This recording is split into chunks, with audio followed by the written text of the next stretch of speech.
going to go ahead and get started. Good morning, good afternoon. My name is Amanda, and this is Chris, and we are with Cornerstone Building Brands.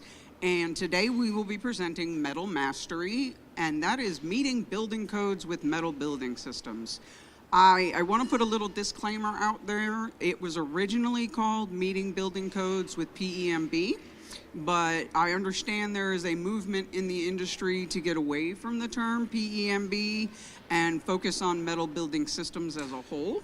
So any reference that you see to metal building systems also affects PEMB, but we're going to talk about specifically how metal building systems can help you meet the various building codes that are out there. So our learning objectives for today, we are going to explain the design, components, and performance of metal building systems and how those qualities help metal building systems meet code and energy code requirements. We're going to talk about the building codes and regulations that are out there, specifically the ones that pertain directly to metal building systems. And then Chris is going to discuss how plant quality programs ensure that the manufacturing processes align with industry standards. And then we're going to analyze best practices for ensuring compliance with building codes. So my name is Amanda Turner. I am a sustainability specialist. I am with the Cornerstone Building Brands Shelters Group, and I have been in energy management and sustainability for about almost 15 years now. I specialize in sustainable design practices in the built environment. I also have some certifications that help me with that. I'm a certified energy manager, I'm a lead accredited professional, and I'm also a guiding principles compliance professional. When I'm not working, I am an award-winning crochet artist, and I live in Memphis with my husband Jason and my 2 kids. Chris? Hey guys, I'm Chris Gonzalez. I also work at Cornerstone Building Brands with Amanda, and I lead all the manufacturing operations, and hence I'm responsible ultimately for safety, quality, delivery, cost, and employee turnover. And today, like she said, we'll be talking about our quality management program and how we make sure that we meet all the certifications that are coming down our path from the design stage. I've been 21 years in manufacturing, done nothing but manufacturing after getting out of college with a mechanical engineering degree, which I was a waiter at Red Lobster prior to that, so pretty big change. And I've worked at GE, I worked in galvanizing fence, and I've been in this industry now for about 4 years. Cornerstone Building Brands, by the way, we have quite the footprint. We have 83 locations, and 32 of those are manufacturing plants. So I don't oversee that all myself. I have some talented directors that oversee those facilities, and they're kind of spread all over the United States. And Mexico. And Mexico. We have a big plant in Mexico. Thank you. All right, so first we are going to explore metal building systems. The first thing we're going to do is an introduction to metal building systems. I'm sure most of you know what make up metal building systems, but we're going to start with a quick overview of what they are. They are structures that are designed and fabricated in manufacturing facilities using standardized components. They have customizable design, they have efficient construction because the parts are manufactured in the plant to spec and then sent to the site so you have less waste. They are known for their cost effectiveness, speed of construction, and sustainability. In recent years, they have become very popular in various industries from commercial to agriculture due to their flexibility and durability. The most important part of a metal building system is the structural system, and one of the primary strengths of metal buildings is their ability to meet structural code. The components are engineered to withstand specific loads and stresses, whether it's wind, snow, or seismic activity. The precision in design allows these buildings to meet or exceed requirements for structural integrity, providing peace of mind for builders and end users. Key structural elements include main framing, secondary framing, and roof systems. And speaking of roof systems, with the right insulation and roofing systems, metal buildings can easily meet or exceed energy codes like ASHRAE 90.1 and IECC, which is the International Energy Conservation Code. One popular option with roofing and wall systems and insulation is IMP, which is insulated metal panels. They provide high R values and help reduce thermal bridging. These systems not only improve the energy performance of a building, but also contribute to long-term savings in operational cost. And we will get into the energy savings part of metal buildings in a little bit. But speaking of insulation, insulation in metal buildings consists of several components that work together to mitigate heat transfer from the outside to the interior of the building. In terms of energy efficiency, proper insulation reduces energy consumption by maintaining desired indoor temperatures, leading to lower heating and cooler costs. This can lead to a significant reduction in energy bills due to improved thermal efficiency.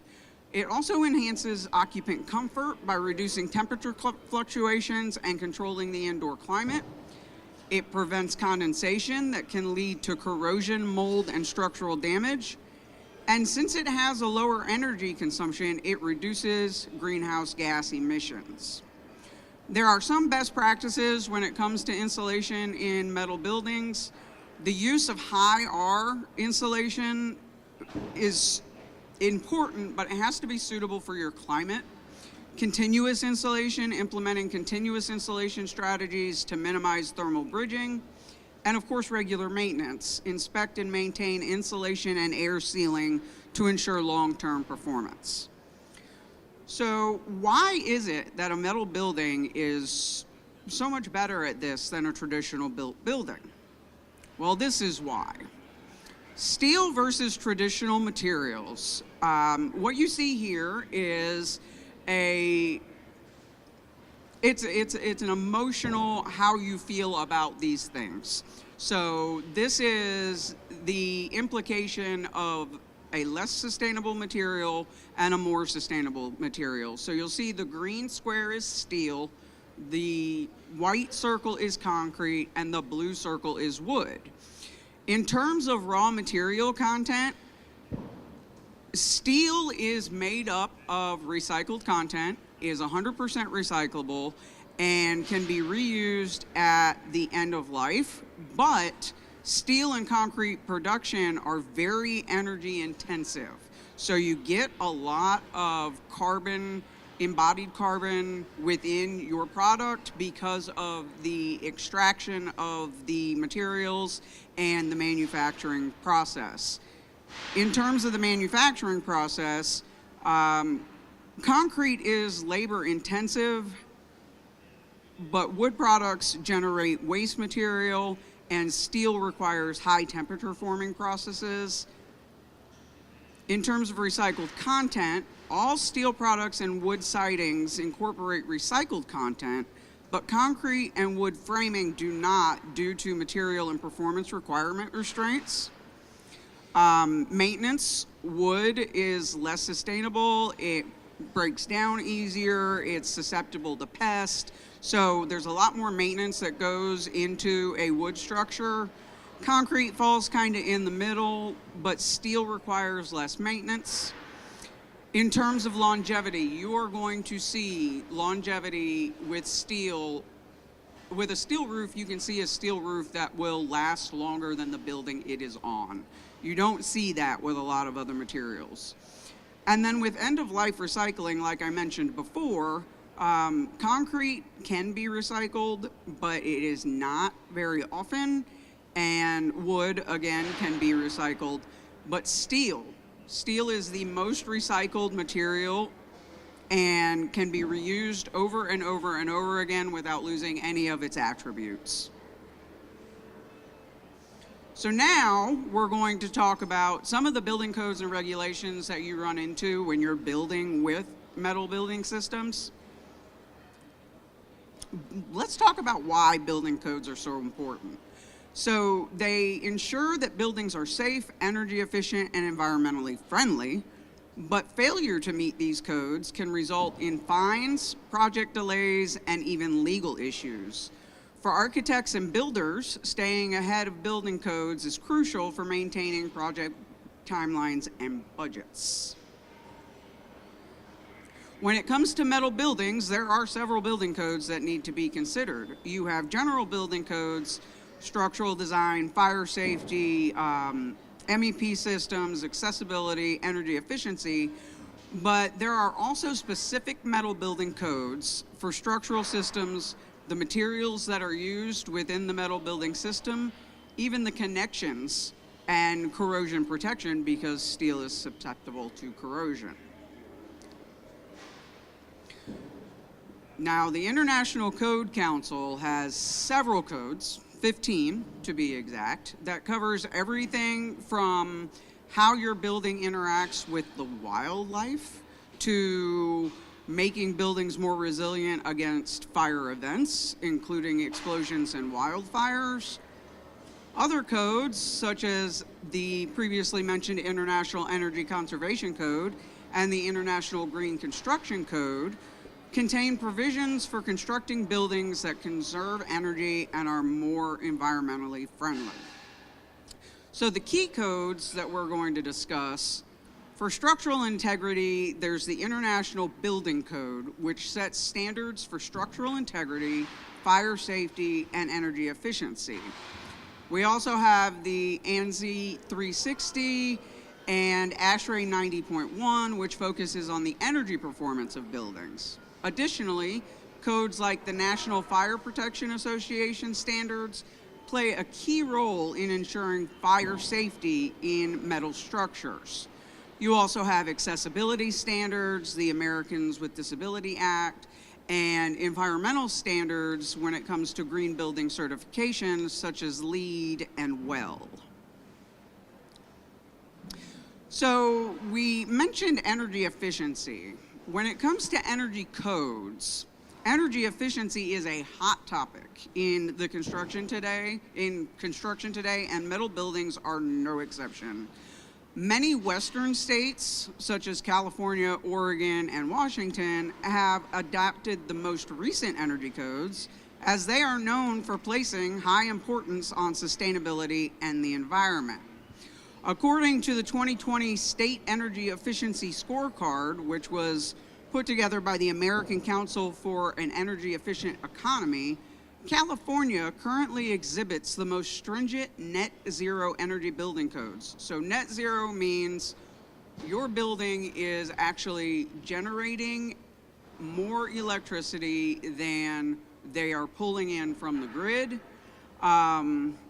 But they are followed by several northeastern states, including Massachusetts, Vermont, Rhode Island, and New York.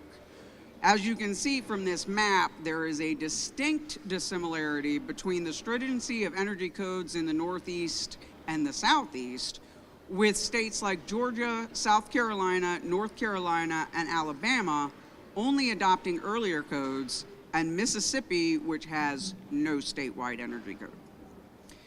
Now, why is this important? Well, energy is how we run the world, and one of the things that comes from energy is embodied carbon. So what we're going to see now in building codes is embodied carbon policies. Today, most states have adopted building energy codes, and since the first version of ASHRAE 90.1 was published in 1975, commercial buildings have become approximately 50% more efficient. The Department of Energy estimates that between 2010 and 2040, energy codes will reduce carbon emissions from U.S. commercial and residential buildings by 900 million metric tons and save 138 billion in energy costs. It's clear that over the last 40 years, building codes have played a large role in achieving significant energy and carbon reductions across building operations. Now the industry is turning its sights to embodied carbon. Embodied carbon considerations have only recently been incorporated into building codes and policies in North America. Among the first policies to pass was Buy Clean California, a public procurement policy which was voted into law in 2017. Since then, the landscape of public and private sector policies has rapidly expanded. Many public policies have been enacted that introduce embodied carbon requirements for municipal, state, and national construction projects. As codes continue to evolve, the flexibility of metal building systems will remain crucial. With upcoming changes in energy efficiency standards and the growing demand for sustainable building practices, we can expect to see more innovative solutions in the design and construction of metal buildings. Keeping up with these trends will be key to staying competitive in the market. But before you get to the job site, before you get to the construction of a metal building, you have to manufacture it. And now Chris is going to talk to us about manufacturing quality assurance. Great. All right. So like Amanda said, I mean, having the design, having all the elements of what you want at the end of the day, in between the erection site and the design phase, there are thousands of failure points, right? Thousands of failure points that you could have in your supply chain, in your own facilities, even in the shipment and the transport between your manufacturing facilities to the job site. How the material's stored, and a variety of other things and ways. So compliance is really, really important in every segment of that process. And I'm gonna talk a little bit about how we ensure compliance. Safety is really paramount. We have 3 growth values in our company. We wanna make sure everyone's safe along the process, from including our own employees, the erectors, our drivers. And so that's really important to us. And of course, cost efficiency isn't just about the performance of the building itself, but how much are people willing to pay, right? How much are people willing to pay for that performance? How much cost goes into trying to meet a code in California, for example, because a significant amount of our volume goes into California. And then, of course, reputation of being a brand, being a builder that absolutely pays attention to those details and keeps their nose clean from any of those legal compliance issues that we mentioned earlier. So I'm gonna talk a little bit about here are some of our credentials when you look at where we get those specifications from. We have a number of accreditations in addition to these, but the one that really stands out to us is within ASTM. When you get into your weld standards, we actually have a chief weld engineer on staff, which is really important to us considering the number of different compliance requirements we deal with. I'm gonna talk a little bit about how we consolidate those on the next slide, because these are some of the accreditations. You have IAS, who's actually got a booth over here, is one example of that. Go ahead and go to the next slide. You got UL, NFPA, and a variety of others. So I'm not gonna go through all these, but what I am gonna say is that every single one of these has a tremendous amount of requirements, right? So if you dig into any one of these industry standards and quality processes, you're gonna find differences across them, and you're gonna find libraries of books for each one of them. And so it can be a little bit overwhelming, but the approach here isn't to maintain 7 to 10 quality systems. You really need only, as a manufacturer, 1 quality system, but that quality system has to adhere to all the requirements across these boards. So if you have somebody like UL who comes in and says, hey, we want to participate proactively in an audit, you could pull out your quality management system that's already been predefined and pre-reviewed, that it meets all UL requirements, and they'll guide the audit, similar to an ISO audit if you've ever been a part of an ISO audit, for your quality management system. Looking for deficiencies in your process, in your shop floor, in your documentation, in your systems capability, to your quality management system, not to the UL requirement, if that makes sense, because it's already been predetermined that our quality management system, that if we do what we say we're gonna do in our QMS manual, we've covered all the requirements across all of these accreditations.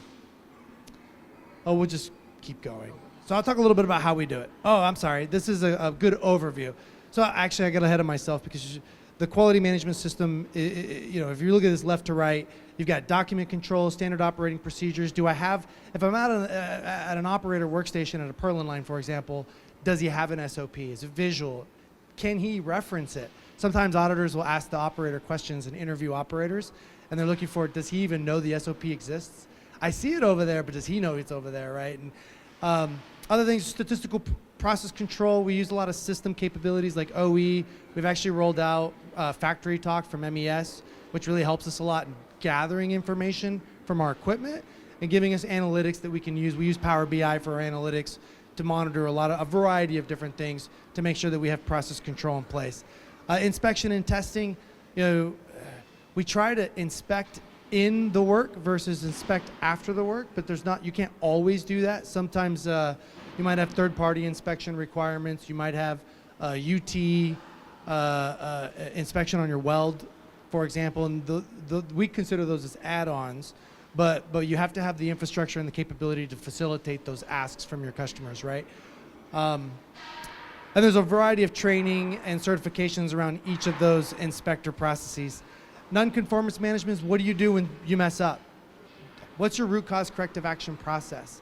We use a 10-step Kaizen process to dig into, the 5 whys. Because you ask, why did this happen? Well, it's usually not the first answer that's going to be satisfactory. You get into the second why, the third why.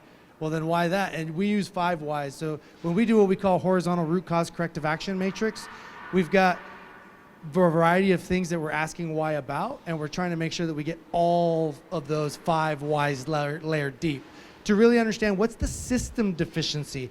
The answer of, well, the operator didn't follow the procedure, that's not good enough, right? The real question is why?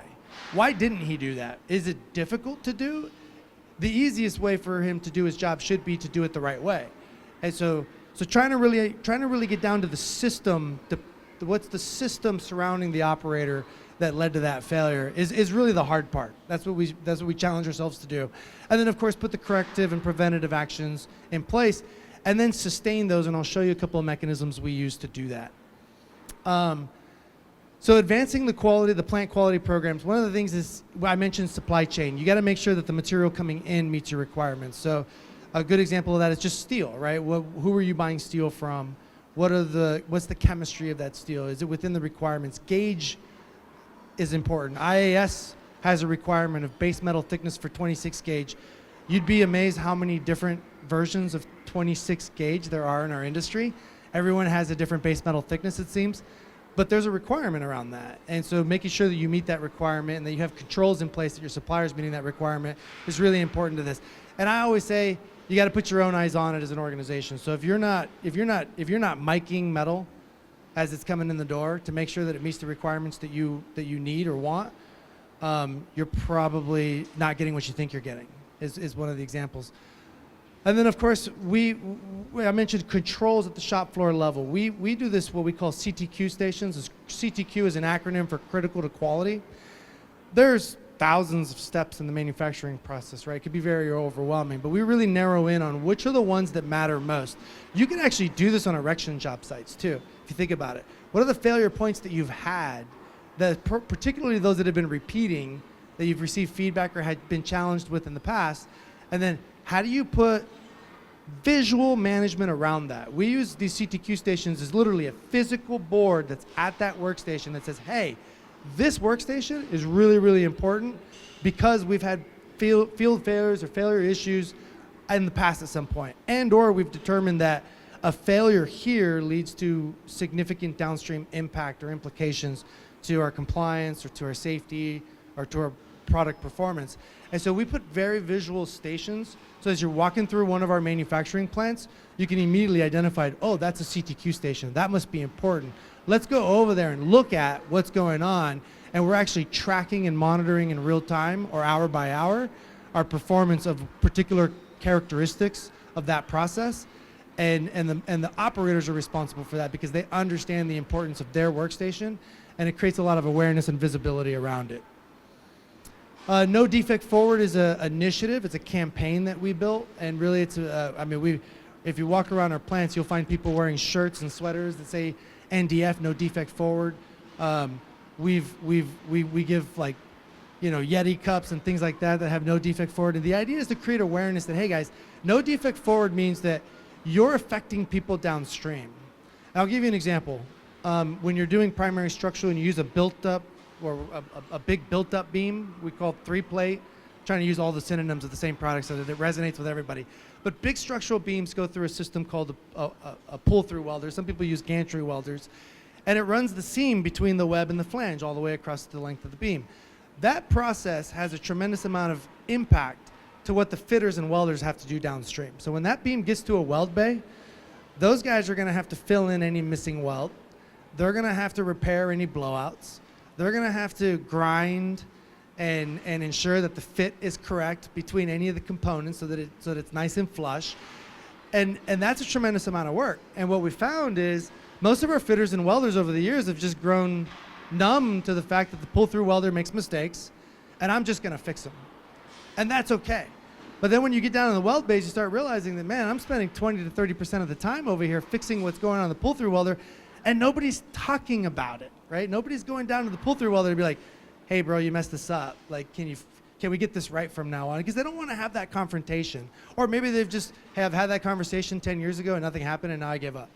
And so for us, it's creating an awareness to these issues and making it okay for our employees to go upstream to their fellow employee or the team members, their fellow colleagues, and say, hey, this is really affecting me when you do this. Can we do this differently? And we start creating that connectivity to make it okay to have that conversation. Our teams actually start to communicate and collaborate better internally, and it's all around this banner of no defect forward. So we're making it okay to have those conversations in our shops. We do a lot of end in line. We're trying to do automation. I think a lot of people are trying to use AI visualizers and things like that. We're working on AI visualizers to count how many sheets are in a nest to make sure it matches the label when it prints.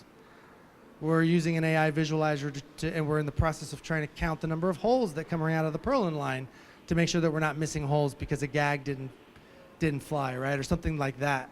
Broken punch. We're also doing shipping and loading audits. Our number one complaint is actually short ships, missing parts, and damage on freight. So we're not just making sure everything's on the truck in these dock audits. We're making sure that we put the dunnage in the right place. We're making sure that everything's leveled before we stack the next item. There's a variety of we're making sure that there's bumpers for straps, right? So that we don't crush stuff with straps. There's a variety of those types of things that we're installing and working on. And then some additional, the quality prioritization, I'll really talk about that, is quality prioritization is a lot like if you've ever seen a safety heat map where you're looking at everything. You get a lot of different things in a quality prioritization matrix. When you go through your field service claims and look at all the failure points, you've got 150 different things to go work on. Well, the question is, which are the 5 that are going to move the needle the most, right? And that's what this process is for. It's about identifying what matters most to the customer, what matters most to our accreditations, compliance requirements, safety regulations, and then really trying to zero in on those 4 or 5 items. And we have a quality prioritization matrix process that helps us quantify the importance of each of those failure points so that we're working on the 5 that matter most, that are going to move the needle the best. And then once you fix those, then we rerun the process, and it's going to be 5 different ones, hopefully. It should be. And then you work those down to the ground, wrestle that monster down, and then you just keep going until you dissipate that list. So you're making sure you're working on the things that matter most. And we use a lot of, we call it quick and major problem solving. We've got 2 different types of problem solving approaches. One we call quick problem solving. We have an acronym called QPS, and that gives the guys in the shop the tools that they need to go through a simple methodology to solve a problem. And then in some cases we can't solve the problem that way, so we shift that over to our facilitators of our quality, our Kaizen process, and we'll do a full-scale Kaizen. A full-scale Kaizen, what that looks like, and we learned about this from Toyota, Danaher, and other major companies, particularly in the auto industry, that have been doing this a long time, is to take an entire week out of the schedule, build a cross-functional team. It's kind of like going on vacation, but you don't actually get to leave work. You just get to turn off your phone and put your out-of-office reply on. And then we take that group of between 7 to 12 people, and hey, we're going to spend all week just solving this problem. And so the idea is to drive sustainable change in the week. Make changes in the week. Let's go try this, let's go try that. And then sometimes we come away with additional actions or future Kaizens, but we try to get as many just do it's in the week so that we're making sustainable change in the week of the Kaizen. So that's kind of our approach, and really it all starts with the voice of the customer. Like when I think about all the things that we're working on, we start at the customer and work our way backwards to figure out where those failure points are. And then what are we gonna go do about those? All right. Okay, so here's a few things about what we're trying to do for the future.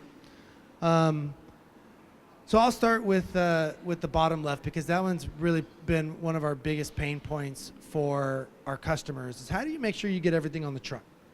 You know, a metal building package could be 12 trailers, 23,832 components, and you only need to miss one bag of bolts to make the customer really upset, right? And so for us, what we've done is we've put a lot of emphasis around starting with internet and concrete. You'd be surprised how many metal building manufacturers don't have Wi-Fi in their shipping yards.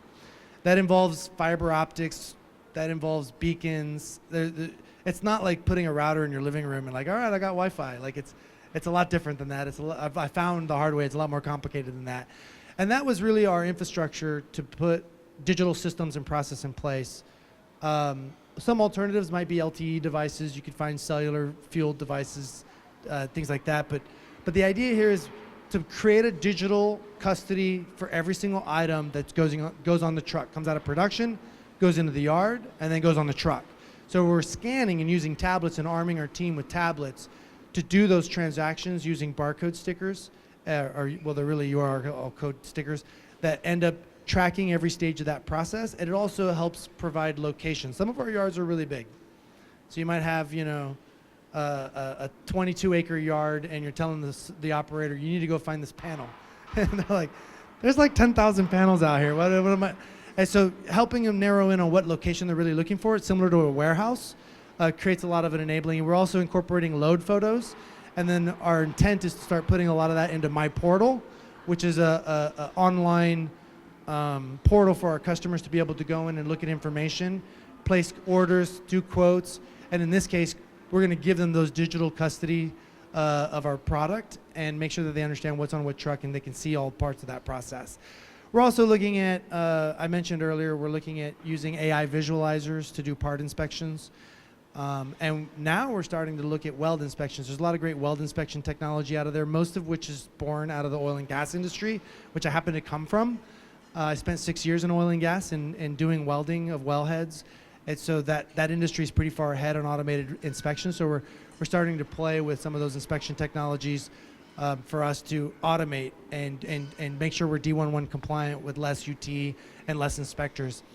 And then we're also using pick-to-light process, which has really evolved a lot. I remember 20 years ago doing my first pick-to-light project, and some of you have seen this where every bin has a light. Now the technology has changed where you can have these lasers that move on rails and point at bins and don't actually have to move very much. And so if you put those in your different bays, this helps our warehouse team make sure they pick the right color bolt, the right SKU, and of course that's reinforced downstream with scanning.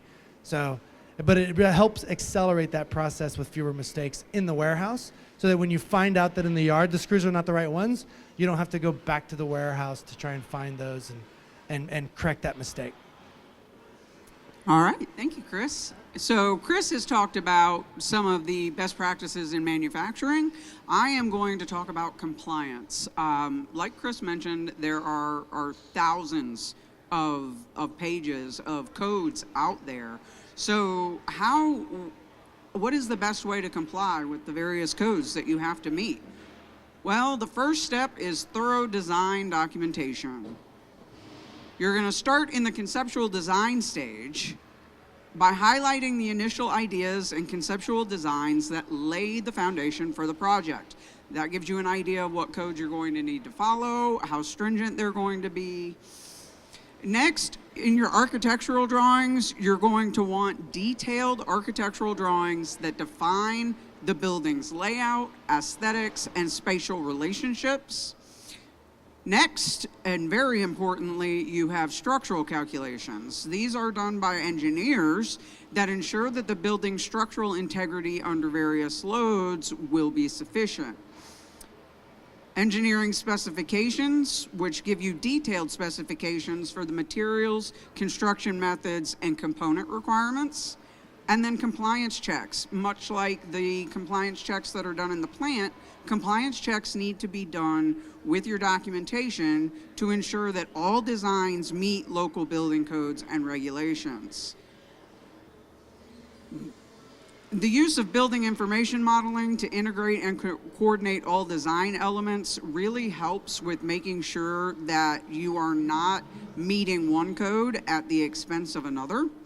And then, of course, you have your final documentation package, which is the compilation of all design documents in a comprehensive package that can be submitted to local code reviewers. Now, how do you do this? Well, you have to integrate compliance early in design. And there's a lot of reasons for that. Addressing compliance issues during the early design stages helps identify potential challenges or discrepancies before they become costly problems. Making adjustments early is typically more cost-effective than making changes later in the process. By integrating compliance requirements from the beginning, project teams can streamline approval processes with regulatory agencies. Clear documentation and adherence to codes and standards from the outset reduce the likelihood of delays or rejections during permitting and inspections. Early compliance integration helps mitigate risks related to safety, structural integrity, fire protection, accessibility, and environmental impact. Identifying and addressing compliance gaps or risks early on reduces the chance of non-compliance issues arising later in the project lifecycle. Incorporating compliance considerations early allows for more flexibility in design solutions. Designers can explore innovative approaches that meet or exceed code requirements while still achieving project goals in terms of aesthetics, functionality, and sustainability. Delivering a compliant and well-documented project on time and within budget obviously enhances customer satisfaction. Clients value projects that meet regulatory standards without compromising on quality or performance. And of course, when it comes to performance, integrating compliance measures during design sets the foundation for long-term building performance.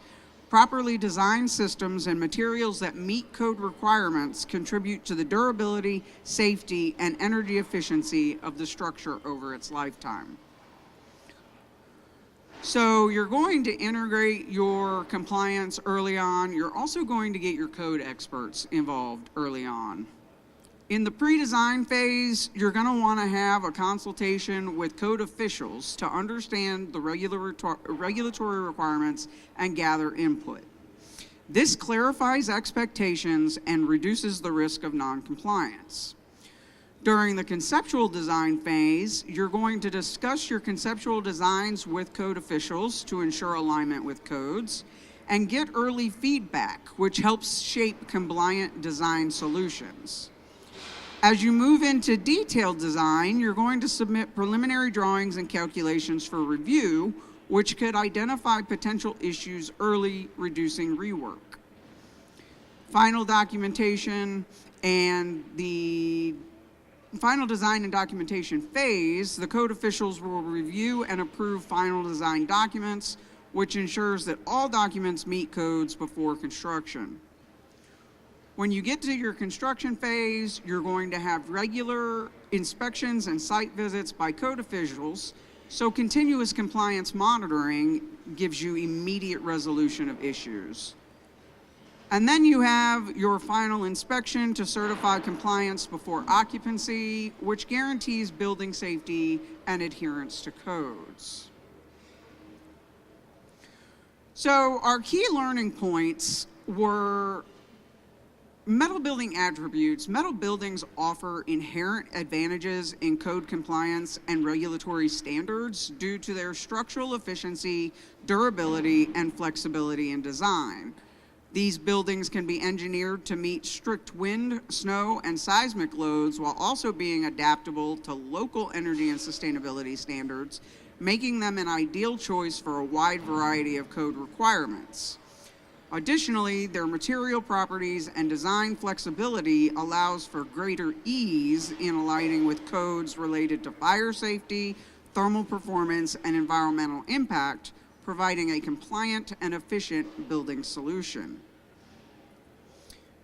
Building codes for a new metal building system serve several purposes, such as promoting the safety of occupants, protecting public welfare by setting standards for structural stability, fire resistance, and natural disasters, and ensuring that buildings meet health and sanitation requirements. Building codes help maintain consistency and quality in construction projects while ensuring that the building occupants are safe and the buildings are compatible with their surroundings. Quality assurance practices within metal building manufacturing plants play a critical role in ensuring that these structures meet and often exceed building code requirements. By implementing rigorous inspections and standardized processes at each production stage, manufacturers can control the precision and consistency of components, leading to reliable, code-compliant buildings. This in-plant quality control minimizes the chances of structural deficiency, helping to ensure compliance with stringent regulations for wind loads, seismic stability, fire safety, and energy efficiency. Best practices in design and construction focus on precision engineering, thorough quality assurance, and early integration of experts. Clear communication between designers, engineers, and builders is also essential to address any unique code requirements early on. So now, we've talked about codes, we've talked about metal building attributes, we've talked about in-plant quality. I want to thank you for your time today, and I hope this presentation has given you a solid understanding of how metal buildings can help you meet building codes. And we're happy to take any questions that you might have about the topics we've covered or anything else related to metal building systems. I love it when there's a question. It's all right. What you got?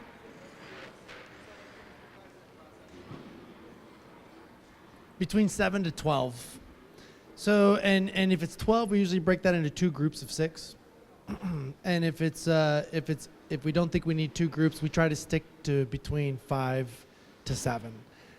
You know, if you get more than 7, we found that to be unproductive, where there becomes too many opinions. And if you're less than 5, you're probably missing somebody you need.